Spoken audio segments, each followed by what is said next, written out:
Alright, I'm gonna try and record this video as best as I can, but because the gardeners are being gardeners, well, I might have some trouble. So bear with me, because I have a treat for you guys today in the weird and exotic phones department that usually don't find their way to the United States, where I am based. My most current phone at the moment is an LG G4, and that phone is, a bit of a unit, as the kids would say. Obviously, it has boot loop issues, and mine is actually okay, but I don't want to have to crutch myself on it too much for Android-related things, so I reached out to Manley, because he is here currently. Now, unfortunately, for not much longer, as I did plan to hang out with him a little bit, but unfortunately, he's having to go back to the Philippines a lot sooner than expected. But I did get a cool little exotic phone from him that is, obviously way better than the G4 by a long shot, and that is the Xiaomi Mi Mix 2S. This is a pretty cool little phone. It is about equivalent to a Pixel 3 XL in specs, and it's a pretty cool phone, from what I understand. Because I have not used it a lot, and I'm unfortunately not going to be hanging on to it very long, because this is basically going to a friend in need, but I figure why not give it the tour before I hand it off to another friend, because something is going to be replacing this, but we'll get to that in that video. This is a ceramic-backed phone, which is the first I've seen of its kind, and that's something I believe Xiaomi started doing on the mainstream. But this thing feels pretty good in the hand. Like, it feels more dense than a Galaxy S8 or S9. The side rails feel a lot better to me because they're a matte finish instead of like a glossy finish on the Galaxy S line. And what I also like is the fact that the edges are more squared off. Unlike, say, if I can get it out of its case here, my iPhone XR, which has more of a generous curve to it.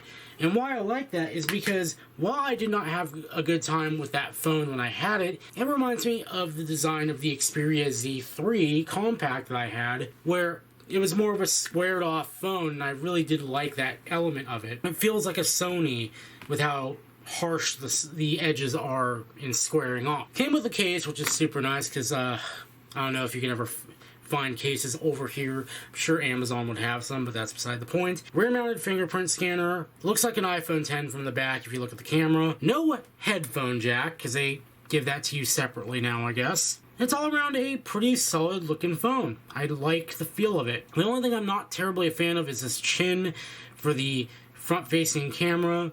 It reminds me of the Sharp Aquos in a way. And I really don't care for that all that much. I really would have just preferred a notch rather than having a humongous chin down here. But, that's just me, I guess. This was initially running Lineage OS when I got it.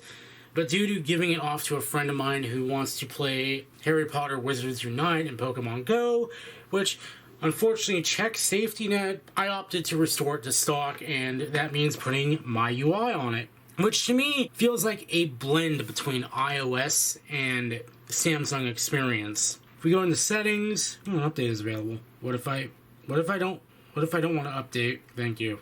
So it really does feel like kind of a mix between Samsung experience and iOS. But the cool thing is it doesn't feel slow. It feels heavy-handed, but MIUI 10 actually feels pretty damn fast for what it is. Like, I'm just paging around the OS, and it's just super fast. The only thing I don't like is the inverted buttons. I'm not sure if you can change that. But otherwise, yeah, like, I wrote off MIUI, and I feel kind of bad for it now, because it's actually decently quick for what it is, which I'm very surprised to see.